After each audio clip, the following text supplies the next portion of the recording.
수사조정, 국가수사본부 신설 등 올해 초부터 대한민국 수사 환경에는 많은 변화가 있었습니다. 이제는 경찰이 직접 수사하게 됩니다.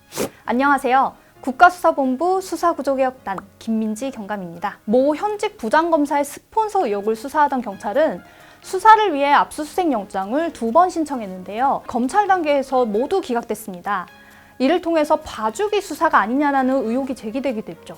수사권하고 기소권을 모두 가지고 권한을 행사해서 의혹이 계속되었던 검찰. 이에 대한 개혁으로 출발한 수사권 조정이 작년에 마무리되고 올해부터는 새로운 형사소송법이 시행됩니다. 지난 2월 26일입니다. 남구준 경찰청 국가수사본부 초대본부장이 취임했습니다. 21년 경찰은 형사사법의 대변화를 맞이해서 경찰 수사의 총괄 조정기구인 국가수사본부를 설치했고요. 현판식과 함께 업무를 시작했습니다. 남구준 국수본부장은 경찰이 온전한 수사 주체로서 책임 있는 모습을 보일 것이다. 경찰의 수사 역량을 증명하겠다라고도 했습니다. 경찰의 수사에 대한 공정성, 그에 대한 의구심도 해소하겠다는 점도 함께 밝혔죠. 국가수사본부는 수사경찰 그리고 국가경찰, 자치경찰로 크게 나뉘게 된 경찰 업무 가운데에서 직접 수사를 총괄하는 부서입니다. 미국의 FBI, 연방수사국과 비슷한 구조라고 보시면 이해하기 쉬울 것 같아요. 한국판 FBI라고 불리는 국가수사본부, 어떤 곳일까요? 국가수사본부장은 경찰 수사에 대해서는 시, 도, 경찰청장과 경찰서장, 그리고 수사부서에 소속된 공무원을 지휘 감독하는 기구의 장입니다. 기존 경찰청의 구조는 경찰청장 산하에 수사국, 사이버, 보안국 등이 소속되어 있었는데요. 앞으로는 국가수사본부에서 경찰의 수사 사무를 총괄하여 담당하게 됩니다. 별도로 운영되는 건 알겠거든요. 그래서 기존과 무슨 차이가 있냐고요?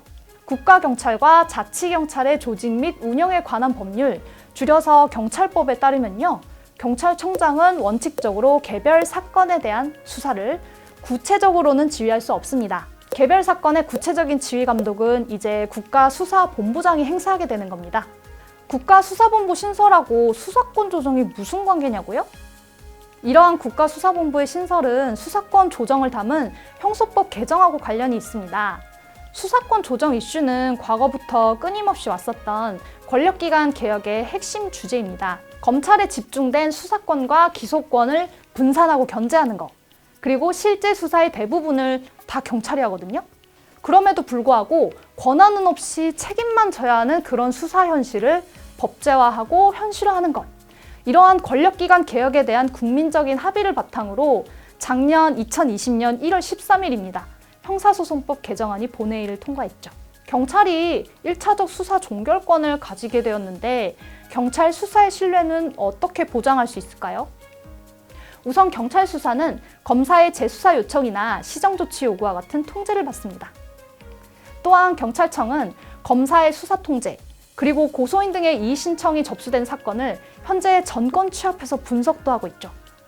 이를 통해 수사 미진 등의 과오가 발생하지 않도록 하고 있습니다. 법 시행 초기에 혼란과 오류는 피할 수 없는 것 같아요.